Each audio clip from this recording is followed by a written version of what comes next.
They were supposed to be gone for 15 minutes. That's all it took. One ride up the mountain, a short walk at the top, and a ride back down before lunch. It was their second day at the lodge, and the weather was perfect. Blue sky, pine-scented breeze, snow still clinging to the upper trails. Tourists were scattered across the ridge like scattered footprints, quiet, peaceful. Their names were Lena and Mark Halley. Mid-30s. No kids. From Oregon. She worked as a school administrator. He was an architect, married 9 years that spring. Photos from that morning show them standing at the base of the lift. Lena in a red fleece jacket holding her gloves in one hand. Mark with his camera strap across his shoulder squinting against the sun. Both smiling, relaxed. The kind of photo you send to friends when you want them to be jealous of your vacation. They boarded the chairlift just after 10:42 a.m. Chair number 17. The ride takes about 7 minutes. Halfway up at Tower 4, the line dips slightly. That's when the view opens wide. The entire valley rolls out beneath your feet. Trees look like moss. Cabins look like toy blocks. For a moment, you feel suspended between earth and sky. Most riders say it's the most beautiful and most unnerving part of the ride. Two tourists in chair number 18 directly behind them remember clearly. They were right there, the man said. We were maybe 50 feet behind. She had her head turned, talking to him. He was smiling, nothing strange, and then the trees blocked our view. When we cleared the bend, they were just gone. The chair was still there. Chair number 17 didn't detach. It didn't stall. It simply arrived at the next tower empty. The operator at the top station radioed the base immediately. He thought someone had jumped or fallen. But when rangers searched beneath the line, the entire stretch between Tower 3 and Tower 5, they found nothing. No bodies, no blood, no torn clothing, no sign of impact. The ground below that section is shallow rock, hard snow, and steep incline. A fall from that height would have left visible evidence. They checked anyway, and kept checking. By nightfall, a 2-mile perimeter had been cordoned off. The entire lift was shut down. Search dogs were flown in from out of state. Helicopters circled the ridgeline until fog rolled in after midnight. They found Lena's scarf caught in a pine branch 200 feet down slope, but no other trace. Not of her, not of Mark, not of the chair. The chair behind them, at 18, reached the summit station without issue. When the couple riding it got off, they were pale, shaken. We kept expecting to see them, the woman said. Their chair was just ahead. It never stopped. It never slowed. But when it reached the station, there was no one on it. A technician checked the grip on chair number 17. No signs of failure. The locking mechanism was secure. If they had jumped, it would have triggered the undergrip sensor. It didn't. If they had fallen, they would have been found by now. But they weren't. The official report was filed 4 days later. Title: Unexplained Disappearance, Chairlift Incident. No mechanical error, no evidence of foul play, no confirmed cause. Mark and Lena Halley were declared missing persons. The lodge offered condolences. The lift reopened 2 months later, all chairs accounted for except number 17, which was replaced without comment. But the locals remember. They remember the red jacket, the man with the camera, the laughter echoing up the lift line. And then, nothing. Because chairs don't just arrive empty, not without someone watching. By the second day, more than 60 volunteers had joined the search. Locals, resort staff, fire crews from the nearby township. Helicopters swept the treetops in Pantata, slow grid patterns. 2 drone teams scanned from above, mapping heat signatures. A cadaver dog unit was flown in from Montana, but there was nothing. No scrape in the rock, no boot prints, no cloth fibers in the branches. Nothing in the ravine, the creek bed, or the shallow snowdrift where the tree line broke. If Mark and Lena had fallen, they would have been found. If they had jumped, someone would have heard them. But chair number 18, just seconds behind, heard only wind. The slope below the lift wasn't vast. It was steep in parts, rugged in others, but not so overgrown it could swallow 2 adults and a steel-frame chair without leaving behind a trace. Rescue Commander Paul Greer had worked mountain recoveries for over 20 years. He stood at Tower 4 on the morning of day 3 and gave his update to a small knot of reporters and worried staff. We've cleared the descent corridor between Towers 3 and 5 all the way to the base valley. There are no viable hiding places. There's no indication of trauma. If they came off that chair, they didn't land anywhere we can access. A young journalist asked, "So what's the current theory?" Paul paused, then said simply, "There isn't one. Not yet." National coverage arrived by day 5. 2 ordinary people, a clear blue sky, a chair suspended above the valley, and then nothing. The media buzzed with speculation. Some suggested it was staged, a dramatic runaway event. But Lena had $310 in her checking account and no known debts. Mark had left behind a half-finished architectural draft on his office computer, untouched for days. Others whispered suicide, a romantic leap, tragic but intentional. But no one found a note, no farewell messages. They'd just ordered dinner for 2 that evening. No one chooses that moment, mid-air, in public view, to disappear. There was one thing. A guest staying at the lodge that week, a retired school teacher named Colleen Ayers, had shared a breakfast table with the couple the morning they vanished. She came forward 2 weeks later, quietly, almost hesitantly. She seems kind, thoughtful. But I remember she said something that felt strange to me, and I haven't stopped thinking about it. She said, "What if it just doesn't stop?" I thought she meant the chairlift. But now, by the end of the week, the local sheriff's office classified the case as cold, not closed, just suspended, awaiting any new evidence. Mark's parents refused interviews, but a short written statement was issued. "We are waiting to wake up." Lena's younger sister, in a private blog that was later deleted, wrote, "It's worse than losing someone to death. With death, you know what direction to walk. With this, you just spin." The chairlift remained closed for several weeks. A team of specialists from the manufacturer came in, testing cables, tower integrity, all grips and brakes. There was no malfunction, no errors in chair number 17's grip mechanism. Sensors had not triggered. Surveillance coverage was dismissed as non-conclusive due to sun glare. The logs were clean. Departure, 10:42 a.m. Arrival, 10:50 a.m. Chair number 17 reached the top, completely intact, entirely empty. The lift was quietly reopened in late summer. Chair number 17's original frame was removed and replaced with a near-identical unit. No ceremony, no plaque, just one less chair with a number. Locals noticed. They called it the quiet ghost, the space where the rhythm skipped. Lift attendants said nothing. But on windless days, when everything was still, a few claimed you could hear something extra, a single metal creak, like weight shifting where no weight should be. Her name was Rachel Bauer. She was 23 years old when it happened. Back then, she worked the summit station, the top platform of the lift, where guests disembark before hiking the ridge or grabbing overpriced coffee at the Overlook Cafe. The shifts were long and cold, but the view made up for it: endless pine, cloud shadow, wood peaks, and the low mechanical hum of the cables pulling riders across the sky. Rachel had worked the lift for 3 summers straight. She knew every chair by number, knew the rhythm of the loading zone, knew the difference between wind resistance and real drag. It had become instinct. She didn't speak to reporters, not when the couple vanished, not during the investigation, not when the resort quietly replaced Chair 17 and reopened 2 months later. She finished her shift, and then she never came back. For 9 years, she said nothing, but she never forgot what she saw. In early 2021, a Forest Service technician named David Cortez knocked on her door. He was part of a digitization project aimed at restoring old park surveillance files. He asked if she remembered that morning, March 12, 2012. She didn't answer at first, just stood barefoot in the doorway, her mug of coffee cooling in her hand. Then, without blinking, she said, "Chair 17. He nodded slowly. "Would you be willing to talk about it now?"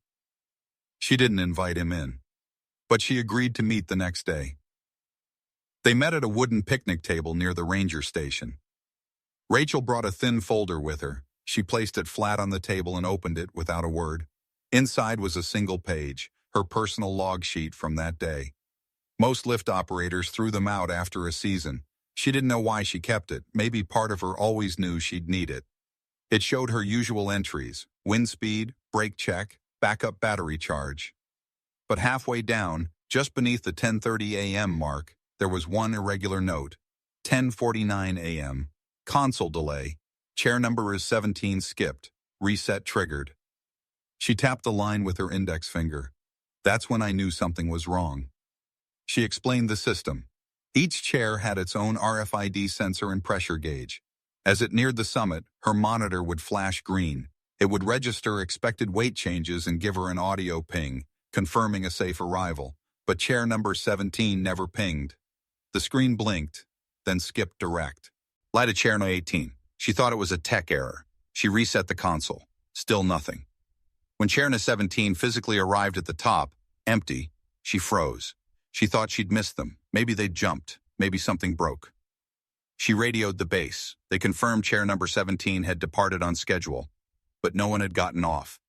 At the time, she was told to mark it as a sensor misfire. Later, when the investigation began, she filled out the official form. She was told to stick to the facts. No speculating, they said, only what you saw. But she remembered more than just the screen. She remembered glancing up from her console just before the skip. Just for a second, she saw the chair pass beneath the final ridge. Just a silhouette. Lena had her hand resting on Mark's shoulder. Mark was looking up at the trees. And then, gone. Not fallen, she told David. Not pushed, not yanked, just gone. She didn't speak out back then because she was scared. Not of blame, not of legal consequences. She was scared of being wrong, of being the one person who thought she saw something and couldn't prove it. She was scared they'd call it a trick of the eye or nerves or grief. So she kept quiet. But the guilt didn't.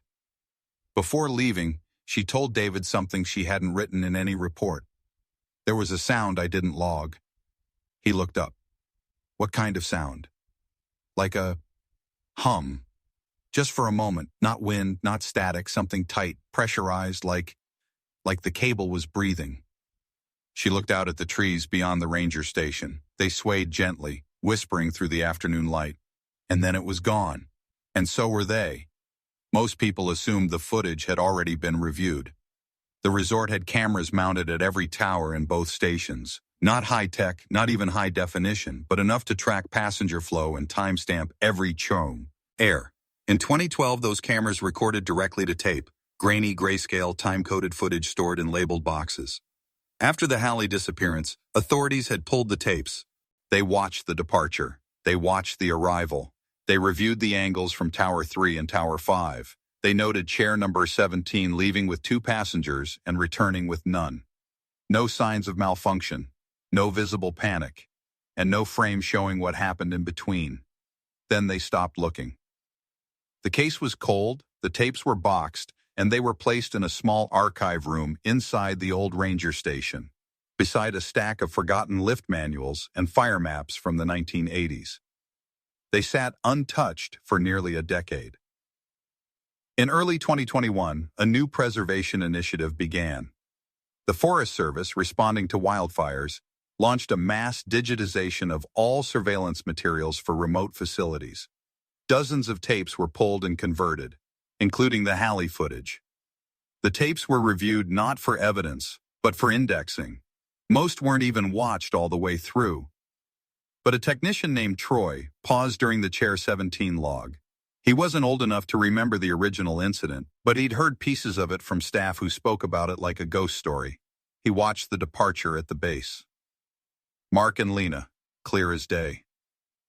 She adjusts her scarf. He gives a short wave to the camera. They look happy, normal. Chair number 17 leaves the base at 10:42 a.m. Everything looks routine. Then Troy cues up Tower 4, the camera mounted just before the midpoint where the valley widens. It's a side-angle view. The timestamp reads 10:47. Frame by frame, he advances. Chair number 16. 2 hikers, laughing. Chair number 17. He freezes. No one's there. He rewinds, slows playback. Plays it again. Chair number 16 appears as expected. 2 riders. Chair number 17. still moving, still suspended, still perfectly upright, arrives into frame. Empty. He checks the timestamp again. 10:47:09. Too early for them to have jumped. Too early for them to have disembarked. They were still 300 feet from the size. Summit. Troy pulls the log data. The sensor shows full weight when the chair left the base. Nothing recorded between towers. No stalls. No stop. He pulls the Tower 3 footage. Chair number 17. Visible. Mark leaning over to say something to Lena. Their silhouettes against the trees. Then Tower 4. Empty. At first he thinks the glitch is in the tape itself. A missing frame? A skip in footage? But it's not a digital error. The time code is unbroken. Every second plays normally. Every other chair shows clear passengers. Only chair number 17 disappears. He calls his supervisor. By the time they review it together, they notice something else. Something that wasn't mentioned in any original report. Chair number 16. On the tape, 2 passengers are clearly visible. But the lift manifest from that morning logs chair number 16 as single occupancy. The system's scanner showed only 1 ticket, but on camera, there are 2. The passenger who sat on chair number 16, a man named Will Dryden, had left the resort the same day. He'd checked out before sunset, paid in cash, and never left a forwarding address. They tried reaching him again. The original contact number no longer worked. The guest log listed his address as a P.O. box in Wyoming. A ranger sent a letter. No reply. The second rider? No name. No record. Only a silhouette turning backward, looking toward chair number 17. Back in the video room, Troy plays the Tower 5 camera next. Chair number 18, the one behind, comes into frame. 2 riders. Calm. Chair number 17 arrives at the summit. Empty. He pauses, zooms slightly. There's a subtle blur across the seat. Not motion blur, not camera shake. Just a lack of clarity. Like the lens couldn't focus on what wasn't supposed to be there. Why only them, he whispers. Why only that chair? It was just supposed to be maintenance. In the spring of 2021, the Forest Service approved a long overdue upgrade aid to the support towers along the old lift route. Tower 4, the one that dipped low into the valley, had been flagged for structural stabilization after several heavy winters. 2 rangers, Edgar Wills and Harper Chen, were assigned to clear the slope around the concrete base. A cable team would follow later to begin steel reinforcement. It was sunny, quiet. The resort was closed for the off-season, and the trail was blocked off for safety. They started digging at the southeast corner of the tower foundation, where runoff had exposed loose soil. About 30 inches down, Harper's shovel hit metal. It gave a dull, heavy sound, not pipe, not rock. She brushed back the dirt, slowly. What emerged was the curve of a steel frame, rounded, rusted along the edges, and partially buried beneath the roots of a dead sapling. At first they thought it was a utility bracket, maybe an old sled, buried gear, forgotten equipment from a past season. But the shape was too familiar. Harper stepped back, her voice low. That's a chairlift bar. They called the lead engineer from the cable company. He came in an hour later, along with a site photographer. The frame was in one piece, no bend, no break, no evidence of violent impact. No seat cushions remained, just the skeletal tubing and the mount bolts, still tight. Even the paint, though weathered, showed faint numbering. On the back rail. It was chair number 17. The one that vanished in 2012. The one that never should have been anywhere near the base of Tower 4. The bolts had no signs of shearing. The weld points were intact. There were no cracks in the metal. A crash from that height would have shattered the armature or at least bent the crossbar. But this frame looked like it had been set down, placed, intact, deliberate, almost careful. A forensic analyst was brought in to confirm corrosion levels. His report estimated the frame had been underground for at least 7 years. But here's the problem. The dig site had been excavated twice between 2013 and 2015 for unrelated slope work. But nothing was found then. There was even a maintenance photo from 2014, Same exact spot, showing bare soil and no obstructions. So how did chair number 17 end up there? And when? The official discovery report listed the object as metal debris consistent with detachable lift seating, model FGR-17. Serial number, scratched but partially legible. Matched to decommissioned chairlift. No visible mechanical damage, no identifiable biological matter. The report also included something not released to the public. Inside the curled frame of the seat, tucked into one of the rear joints, was a small piece of fabric. Faded, water-damaged, dark blue. It was not part of the chair. It was a jacket sleeve. Edgar took photos of it before tagging evidence. The sleeve was stitched to a fragment of lining, torn but deliberate. No zippers, no tag. But inside the inner seam was a single white thread looped unevenly, almost hidden in the fold. When investigators unrolled it, they found what looked like letters, hand-stitched in uneven cursive. 5 words. He told me we'd vanish. The jacket wasn't listed in Lena's belongings.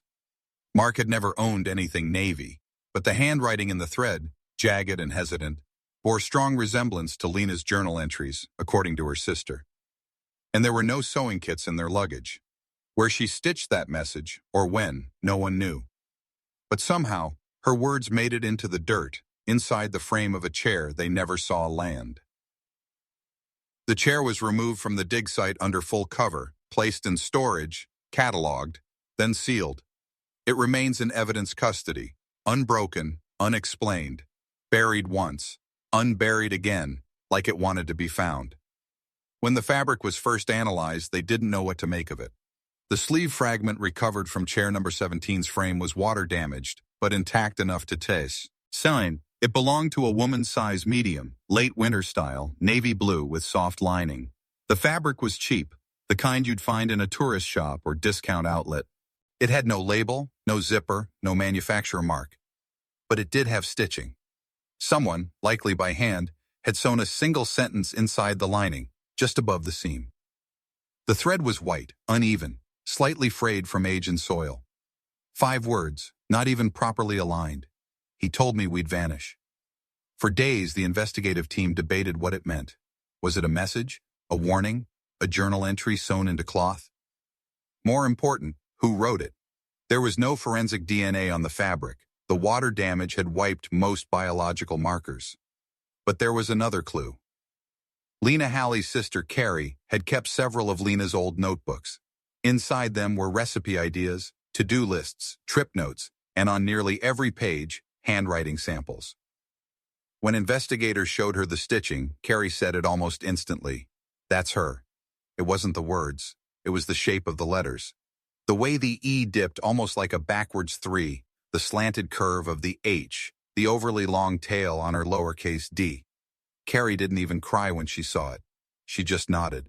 She used to label her sweaters that way in high school. With thread. She didn't like ink near her skin. The mystery was that Lena hadn't been wearing a jacket that day.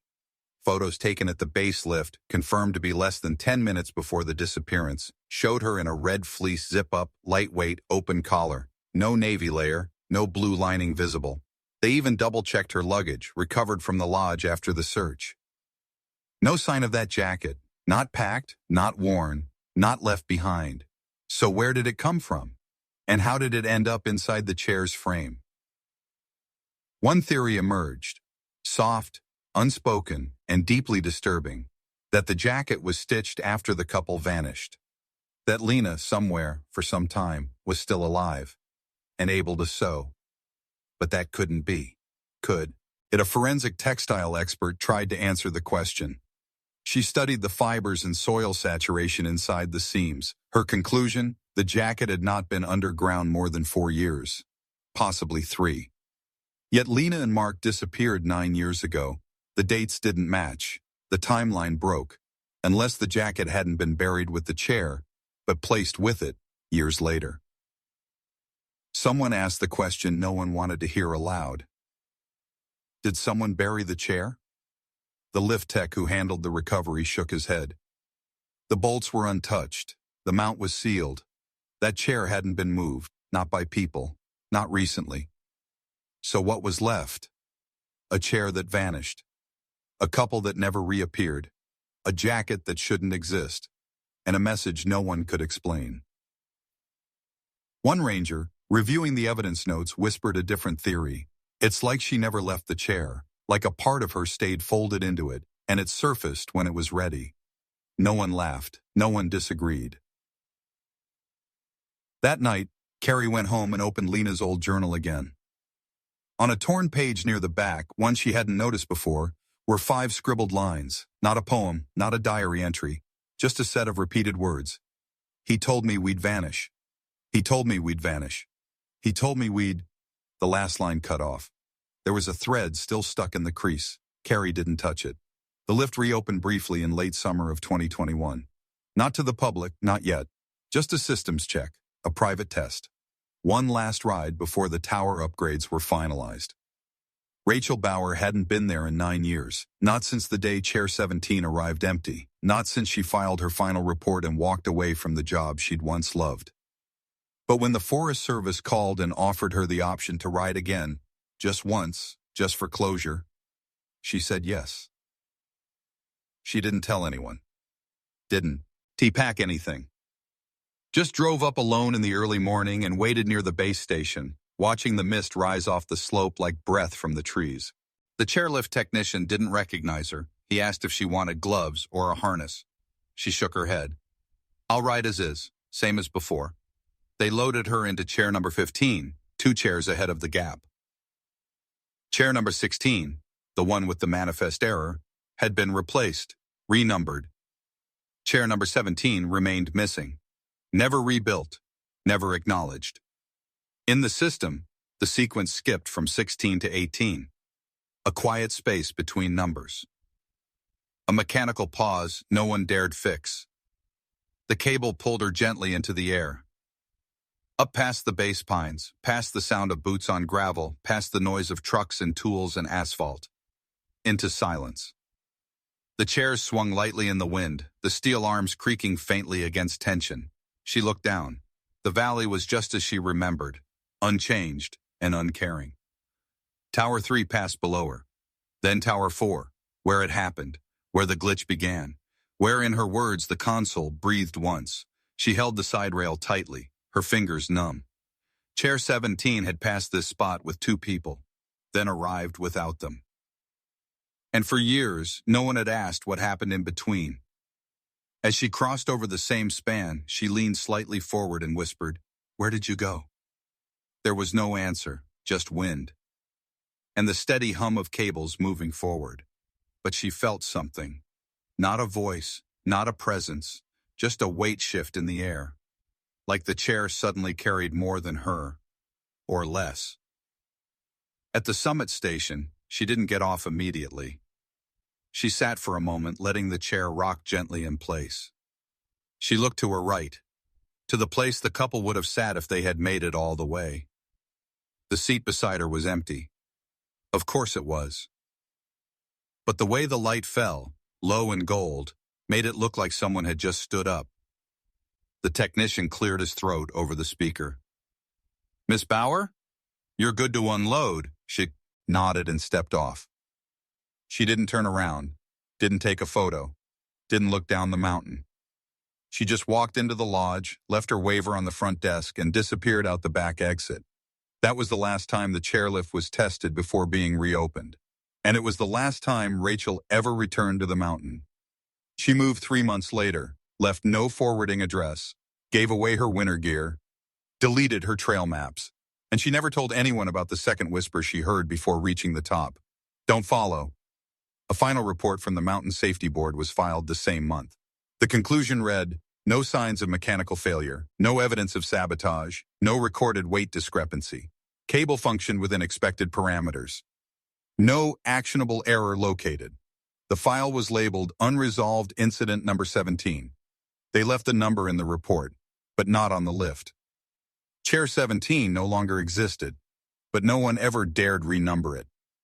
The chairlift reopened to the public in early spring 2022.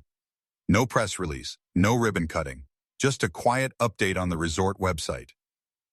Lift status, operational, trails open, weather dependent. There was no mention of what had been found. No word about the buried chair, or the stitched message, or the operator's return. The public didn't ask. By then, most had forgotten, or decided to. The lift had been updated, new paint, new cables, upgraded electronics. But the chairs? They looked the same. Silver frames, plastic seats, numbered tags along the back rails. Except for one thing. There was no chair 17. The sequence went 16, 18. If you asked a lift tech about it, they'd shrug and say it was retired. Cracked weld, one would say. Recalled part, another might guess. But if you pressed too hard, if you asked where it went or what happened to the people who sat in it, you'd get the answer every time. That chair never came back. In the lodge, an old employee named Harold kept a box beneath the front desk, full of forgotten souvenirs from over the years. Scarves, goggles, misplaced gloves, one child's mitten, and one photograph. A printed still frame, faded by time. Two people sitting side by side in a moving chairlift. Both smiling. She's holding his hand. He's pointing at something out of frame. Their names weren't written on the back, but Harold remembered them. Everyone who'd worked the lift that year did. He didn't know why he kept the photo. He just did. No one ever claimed it, but it felt wrong to throw away. So he kept it. Face up. Under everything else. Once a year, without fail, he'd take it out, dust it off, and stare at it quietly. And each year the same thing happened. They looked a little less like themselves. Like the photo remembered them longer than people did, and it couldn't hold their faces in place anymore. That spring, a teenage girl from Illinois rode the lift for the first time with her older brother. She didn't know anything about Chair 17. She didn't know about the couple. She didn't even like heights. Halfway up, she squeezed the bar tighter and said, "It feels like we're missing someone." Her brother looked over. "What do you mean?" "Like we're in the wrong chair. Like someone else was supposed to be here." He laughed. Told her to stop watching scary movies. She didn't laugh back. The cable still runs perfectly. No slowdowns, no stalls, no glitches. But lift workers say there's always one chair that arrives just a little ahead of schedule. Only by a few seconds. Only when the line is quiet. They call it the drift. They've stopped trying to track which number it is. They say you can feel it, not hear it, just the air change as it passes, like a memory brushing your arm. Back in town, Rachel Bauer lives in a rented cabin near the river. She no longer works with machines. No screens, no schedules. She walks daily at dawn, keeps her curtains open, her doors unlocked. Sometimes she dreams of cables humming over her bed. Not nightmares, not exactly, just the sensation of movement. Slow, quiet, forward. One morning she finds a padded envelope on her porch. No return address. Inside, a Polaroid. It's the same photo from Harold's box. But this version is slightly different. There's a third shape in the frame, just behind the couple. Blurry, almost human, almost visible. No caption, just a date on the back. March 12, 2012. The lift still runs. The valley still holds its silence. Tourists still smile, snap photos, point at the snow line.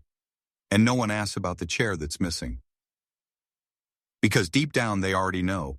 Chairs don't vanish. But some riders never come down.